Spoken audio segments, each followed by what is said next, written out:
호세아 14장입니다. 우리 호세아 14장 말씀을 다 같이 한 절씩 교독하도록 하겠습니다. 이스라엘아, 내 하나님 여호와께로 돌아오라. 내가 불의함으로 말미암아 엎드려졌느니라.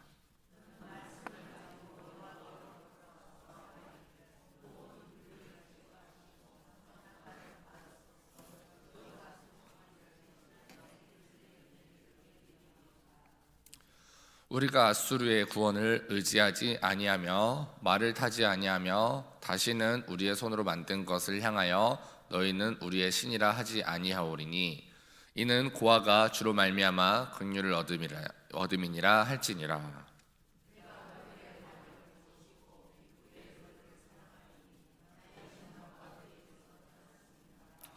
내가 이스라엘에게 이슬과 같으리니 그가 백합화 같이 피겠고 레바논 백향목 같이 뿌리가 박힐 것이라.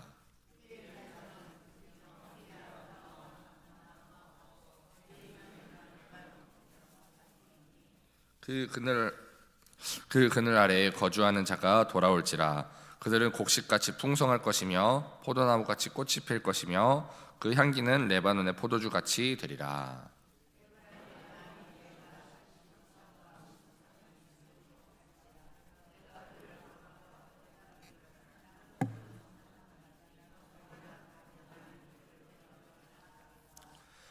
네, 다 같이 함께 읽겠습니다. 시작. 누가 지혜가 있어 이런 일을 깨달으며 누가 총련이 있어 이런 일을 알겠느냐.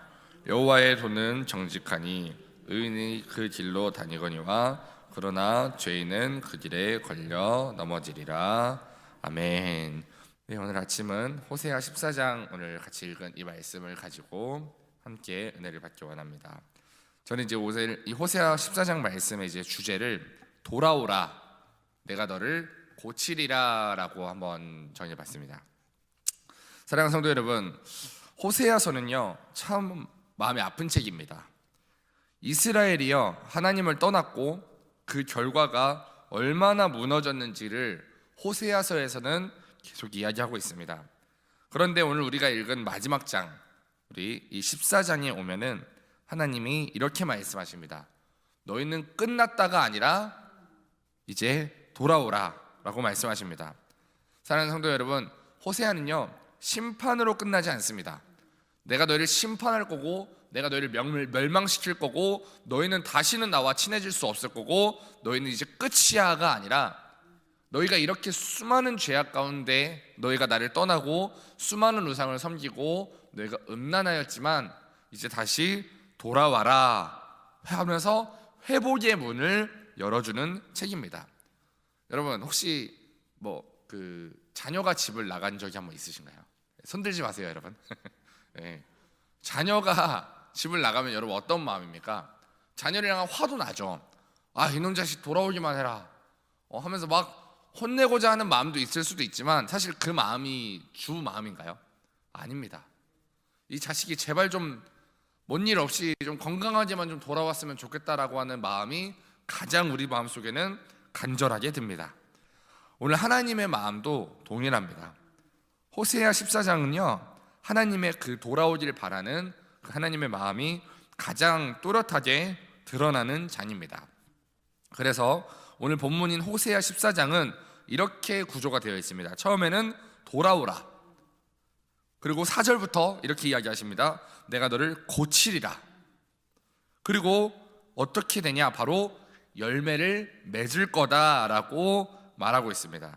그래서 오늘 우리가 이 돌아오라, 고치리라, 열매 맺으리라 라고 하는 이 세 단락을 나눠서 함께 말씀을 나누기 원합니다.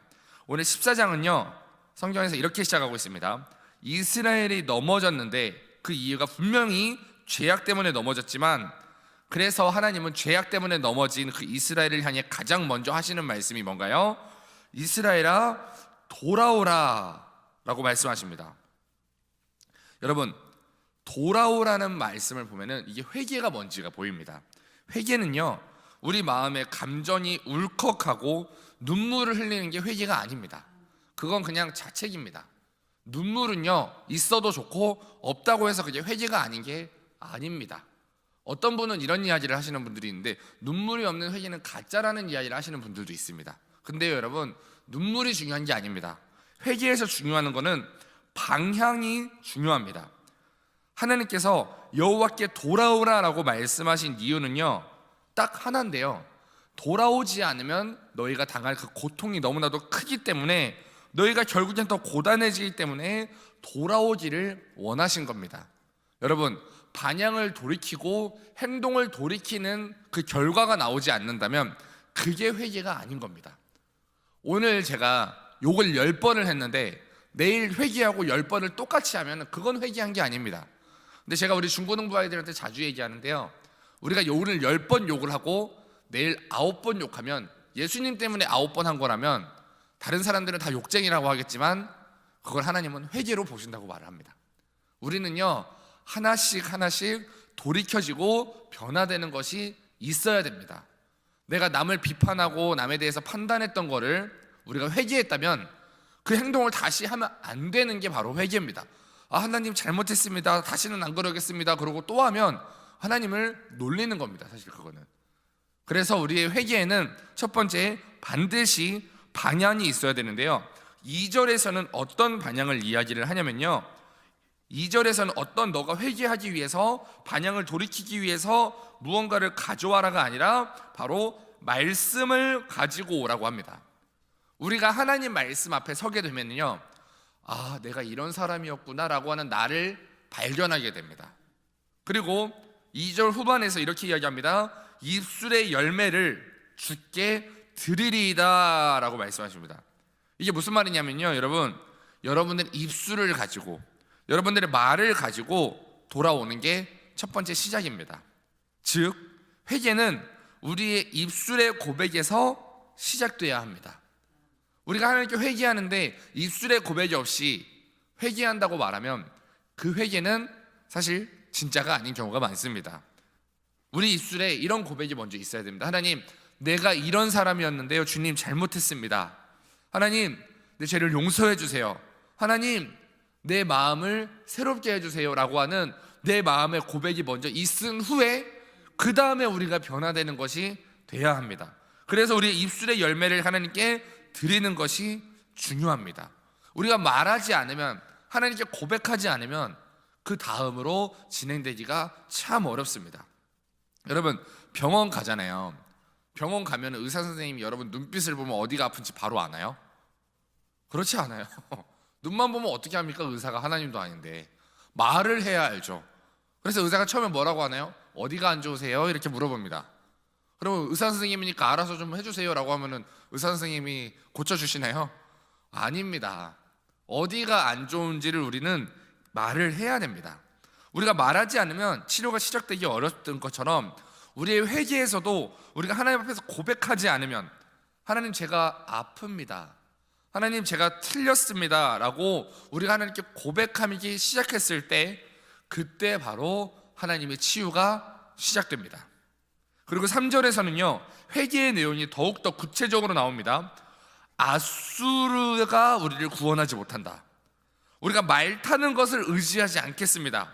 우리가 만든 것, 우리가 우상에게 우리의 신이라고 하지 않겠습니다. 여러분, 이게 바로 진짜 회개의 실체입니다. 우리가 하나님 대신 붙들었던 것, 우리가 하나님 대신 붙들었던 인간관계, 하나님 대신 붙들었던 돈, 이거를 우리가 하나님께 내려놓는 것이 바로 진짜 회개입니다. 사랑하는 성도 여러분, 오늘 저는 이 새벽에 회개의 한 줄, 우리가 회개해야 할 그 회개의 한 줄을 이렇게 정리해 보고 싶습니다. 주님, 제가요 주님 대신 붙들고 있었던 것, 주님보다 더 사랑했던 것, 그거 오늘 이 시간 내려놓고 오늘 주님께 돌아갑니다라는 고백으로 나아가기를 소망합니다. 그리고 이제 다음에 시작되는 4절부터는 이제 분위기가 확 바뀝니다. 하나님이 직접 선언하시는데요, 뭐라고 선언하시냐면 하나님은 야 가서 고쳐와 이렇게 말하지 않으십니다. 너희가 알아서 회복해와 라고 말하지 않으십니다. 우리가 기도하다 보면요 회복을 자꾸만 내가 열심히 해야 회복되는 줄 아는데요, 여러분 기도 열심히 한다고 해서 회복되는 게 아닙니다. 여러분 예배 열심히 드리면 회복되는 게 아닙니다. 여러분 회복은요 내가 하는 게 아닙니다. 성경은 이렇게 얘기하고 있습니다. 고쳐와라가 아니라 내가 고치리라. 우리가요, 회개로 돌아오기는 우리가 돌아와야 됩니다. 돌아오기를 우리가 돌아오면 그 다음에 고쳐지는 치유의 열매는요, 내가 하는 게 아니라 하나님이 하십니다. 여러분 자녀를 키워보시면 아시겠지만 아이들이 넘어져서 무릎이 까지면요, 아이가 스스로 막 치료를 잘 하나요? 넘어진 데다 또 더러운 거 또 묻혀오고 그냥 놔두면 거기다가 더러운 거 또 묻혀서 이제 염증 납니다. 결국에는 후시딘 하나 바르면 끝날 게 병원 가야 되는 병이 돼버려요. 그래서 부모님이 씻겨주고 소독도 해줘야 되고 밴드도 붙여줘야 됩니다. 하나님이 우리를 대하는 방식도 마찬가지입니다. 물론 애가 넘어져서 무릎이 까져오면 왜 넘어졌냐고 조심 좀 해야지 잔소리는 할 수는 있지만 그 왜 넘어졌냐만 물어보는 게 아니라 그 다음 씻겨주고 고쳐주는 것도 하나님이 하십니다.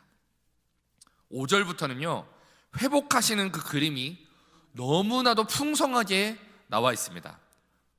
여러분 5절에 뭐라고 말하고 있죠? 내가 이스라엘에게 이슬과 같으리니 그가 백합화같이 피겠고 레바논 백향목같이 뿌리가 박힐 것이라고 말하고 있습니다. 그 다음엔 또 감람나무와 포도나무, 포도주 향기로 이야기하고 있습니다. 여러분 이슬은요, 메마른 땅에 조용히 생명을 주는 물입니다. 이슬이요, 소리를 내면서 다가오지 않습니다. 밤새도록 조용히 땅에 내려서 아침이 되면요, 땅이 촉촉해져 있습니다. 하나님의 회복도 종종 그렇게 하십니다. 어느 날 갑자기 번쩍 하고 치유하시는 것보다 말씀을 붙들고 우리가 이 새벽에 이렇게 기도하고 있는 중에 내가 모르는 사이에 하나님이 회복해 주십니다. 백합화는요, 다시 피어나는 아름다움을 의미하고 있고요, 레바논은 뿌리 내리는 그 견고함을 이야기하고 있습니다.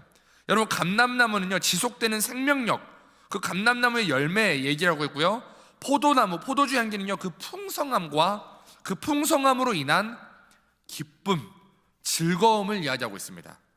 사랑하는 성도 여러분, 우리가 하나님께 돌아오기만 하면요, 우리가 하나님께 고백하고 하나님을 향한 반향을 돌이키기만 한다면요, 세상을 향했던 나의 반향이 하나님께만 돌아온다면요, 하나님이 조용하지만 티가 나지 않는 것 같지만 하나님이 일하지 않는 것 같지만 확실하게 하나님이 살리십니다.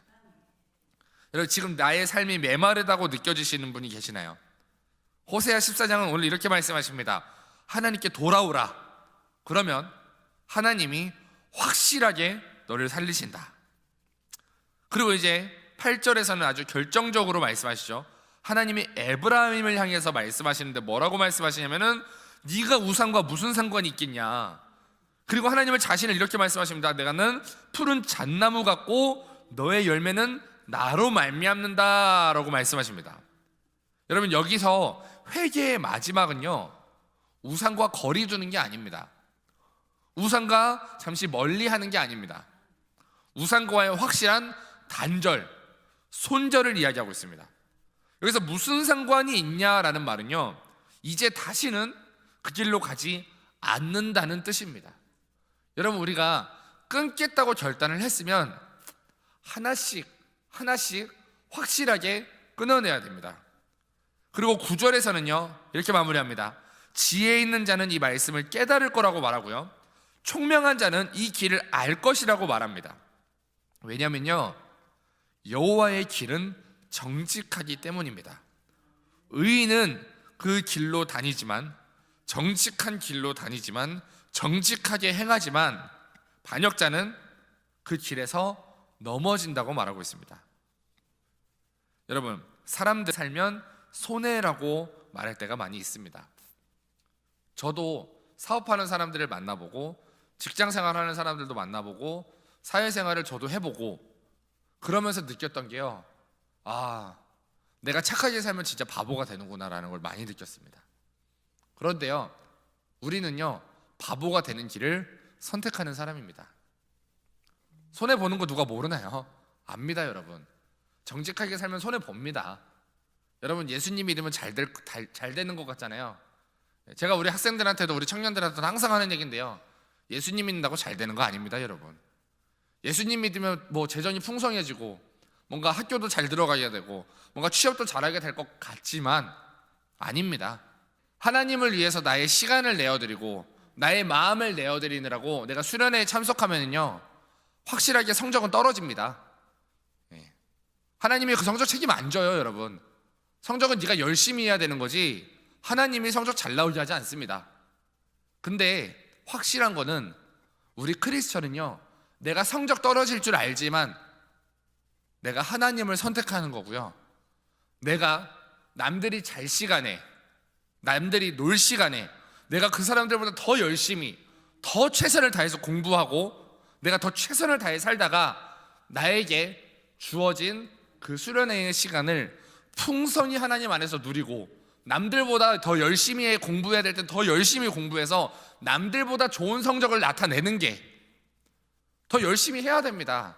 우리가 평상시에 남들처럼 똑같이 놀고 자고 하다가 하나님, 내가 하나님을 위해서 수련회 왔으니까요, 하나님 내 성적 책임져 주세요 하면은 그러다가 수능 안 좋아, 결과 안 좋아가지고 결국에 대학 떨어지고 그리고 하나님을 떠나는 청년들이 그렇게 많습니다. 여러분, 우리가요 예수님을 믿고 예수님을 따르면은요 정직하게 살면은요 손해 볼 때가 있습니다.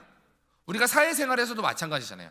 사업을 누가 정직하게 합니까? 조금씩 세금도 좀 떼먹어야 되고 이런 거짓말도 해먹어야 되고 남들을 좀 속여야 되고 이런 상식을 가지고 이게 상식이라고 말하면서 이게 정도라고 이야기하면서 수많은 사람들이 사업을 합니다. 그런데 여러분, 성경은요 확실하게 반대로 이야기합니다. 정직은 손해가 아니라 우리가 이득을 보는 것도 아닙니다. 여러분, 정직은 그냥 살 길입니다. 정직하지 않으면 죽는 거고요, 손해와 이득의 개념이 아니라요 살고 죽음의 이야기입니다. 우리가 하나님 앞에 하나님 나를 살려주세요, 하나님 나를 회복시켜주세요, 하나님 나를 이렇게 만들어주세요, 하나님 나 살고 싶어요, 하나님 나 회복하고 싶어요 라고 하나님께 외칠 거면 우리가 정직을 선택해야 됩니다. 내가 손해보는 거 알지만 손해보더라도 살아야 된다. 내가 이득 보고 죽을 바에는 내가 손해보고 살아야 된다 라고 하면서 내가 정직을 선택해야 합니다. 그때 하나님이 우리의 마음을 돌이키시고 우리의 마음을 내 눈에 보이지 않지만 찾아오셔서 회복시키십니다. 사랑하는 성도 여러분, 오늘 새벽에 저는 여러분들에게 세 가지를 결단하기를 권면하고 싶습니다.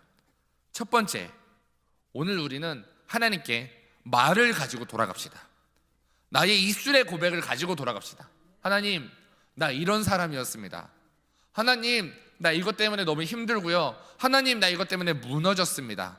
하나님, 나는 정직하지 못한 사람이었습니다. 하나님, 나는 거짓말쟁이고요. 나는 남을 판단하고 비판했던 사람입니다 라고 하나님께 정직하게 고백하며 나아가야 됩니다. 여러분, 우리가 남들한테는 이렇게 정직하게 고백하기 어렵지만 하나님 앞에는 우리가 고백해야 됩니다. 여러분, 하나님 앞에서 우리가 무슨 거룩한 척을 하겠습니까? 내가 무슨 대단한 척을 하겠습니까? 하나님, 난 이런 사람입니다.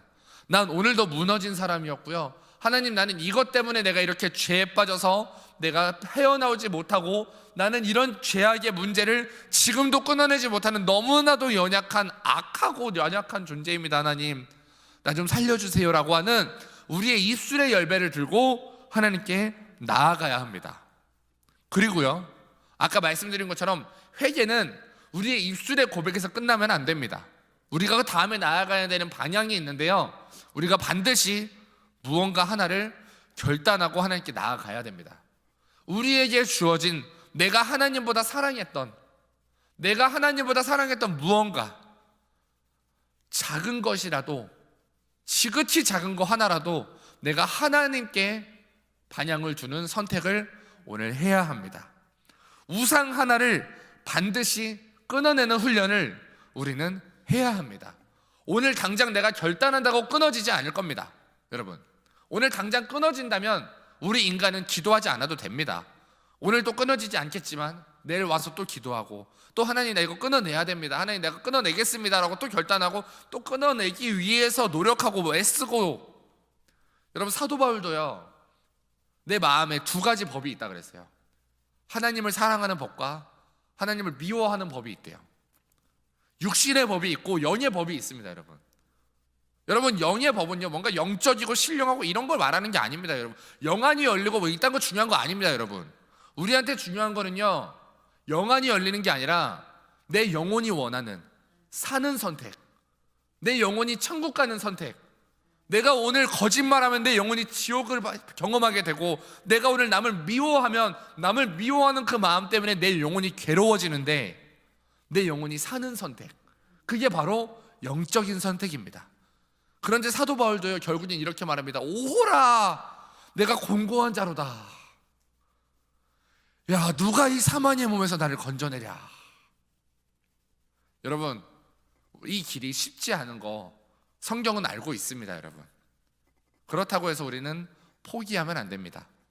오늘 또 다시 한번 하나님, 내가 이걸 끊어내겠습니다 하고 어제보다 조금 더 하나님과 가까운 하루를 살아내는 여러분들이 되시기를 소망합니다.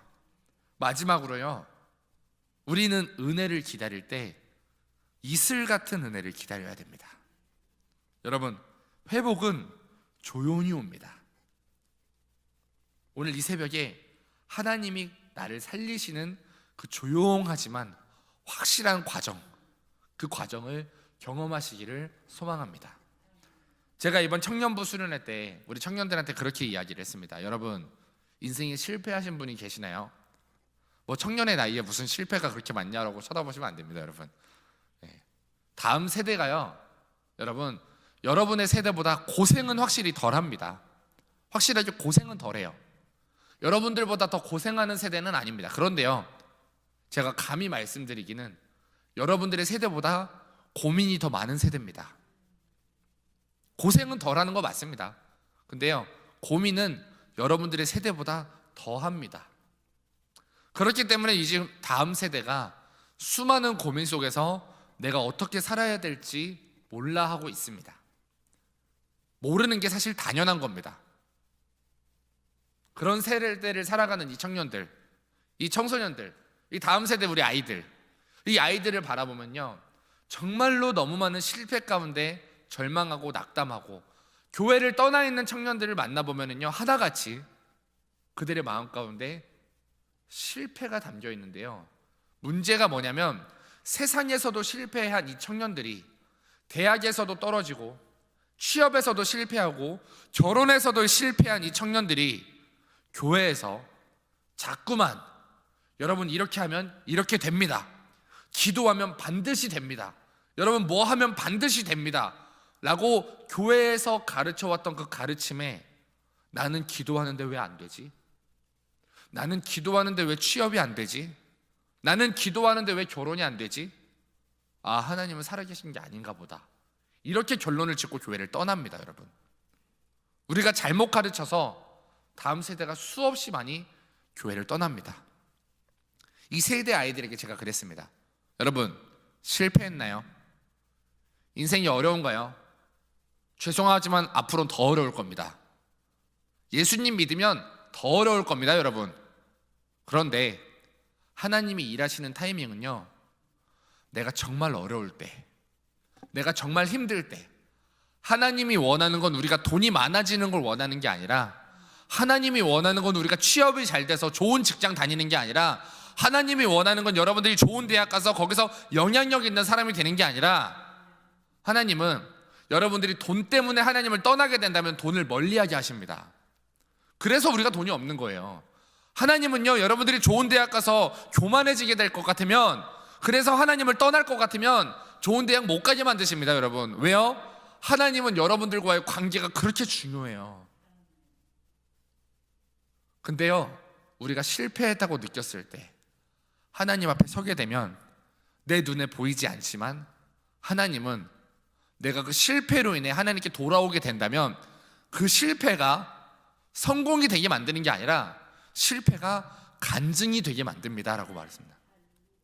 여러분, 우리가 실패했기 때문에 우리들의 인생 가운데, 감히 제가 여러분들한테 이런 말 드리기 부끄럽지만 우리의 이 인생 가운데 얼마나 많은 실패가 있느냐에 따라서 우리가 하나님께 더욱더 나아갈 수 있는 간절함이 우리 간에 갖게 됩니다. 제가 한 청년에게 이랬습니다. 한 청년이 그러더라고요. 전사님, 제가 이것 때문에 이렇게 힘들고요. 선생님, 제가 이것 때문에 마음이 이렇게 힘들고요. 저 사람이 저를 이렇게 뒤에서 이간질해가지고 제가 마음이 너무 힘들어요. 제가 그렇게 물어봤습니다. 그 이간질 때문에 마음이 힘들어서 하나님께 기도했잖아요. 당신의 그 삶이 그렇게 풀리지 않아서 하나님께 나와서 매달렸잖아요. 그러면 하나님이 원하는 대로 된 겁니다. 하나님께 나와서 기도할 수 있는 이유가 힘든 거였다면, 당신이 힘들지 않았으면 기도했겠습니까? 그랬으면 힘든 게 복입니다. 근데 그 힘든 가운데 하나님께 나와서, 하나님, 나 힘듭니다. 하나님, 나 이것 때문에 마음이 너무 어렵습니다. 괴롭습니다.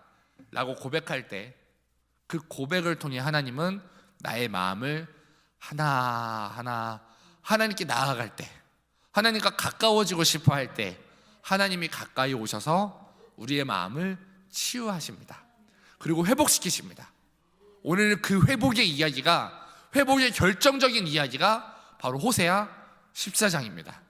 여러분, 오늘 이 말씀을 붙잡고 하나님께 나아가서, 하나님, 내가 이 새벽에, 내가 오늘 당장 어떠한 큰 결과를 바라는 건 아니지만요, 하나님, 내가 이 새벽에 하나님께 기도할 때, 하나님께 솔직하게 고백할 때, 하나님께 내 마음을 솔직하게 털어놓을 때, 나의 마음 가운데 하나님이 허락해 주시는 그 회복, 눈에 보이지 않지만, 내가 느껴지지 않지만, 내 눈에 보이지 않지만, 나도 모르는 사이에 하나님께서 내 마음을 만져주고 계신 줄 제가 믿습니다. 하나님, 나의 마음을 회복시켜 주세요. 그리고 나 하나님 앞에 오늘 돌아가겠습니다. 하나님께 돌아가는 방향으로 내가 오늘 한 걸음 나아가겠습니다 라고 하는 결단으로 나아가는 여러분들이 되시기를 소망합니다. 우리 기도하겠습니다. 살아계신 하나님, 우리 아버지 감사합니다. 오늘 우리에게 정죄로 끝내지 않으시고 돌아오라 부르시는 그 하나님의 은혜 너무 감사합니다. 하나님, 오늘 호세아 14장의 이 말씀대로 우리의 마음과 우리의 삶이 주님께로 돌아가게 하여 주시옵소서. 우리가 말로 죄를 고백하게 하시고 붙들고 있던 우상과 결별하게 하시고, 우리 주님이 이슬처럼 우리를 살려내시는 회복을 우리가 신뢰하게 하여 주시옵소서. 오늘 하루 우리 마음 가운데 정직한 주님의 길을 걷게 하여 주시고, 우리의 열매가 나로부터가 아니라 주님으로부터 나타나는 오늘 하루가 되게 하여 주시옵소서. 예수님의 이름으로 기도하옵나이다. 아멘. 주기도문 하겠습니다. 하늘에 계신 우리 아버지, 아버지의 이름을 거룩하게 하시며 아버지의 나라가 오게 하시며 아버지의 뜻이 하늘에서와 같이 땅에서도 이루어지게 하소서. 오늘 우리에게 일용할 양식을 주시고, 우리가 우리에게 잘못한 사람을 용서하여 준 것 같이 우리 죄를 용서하여 주시고, 우리를 시험에 빠지지 않게 하시고 악에서 구하소서. 나라와 권능과 영광이 영원히 아버지의 것입니다. 아멘.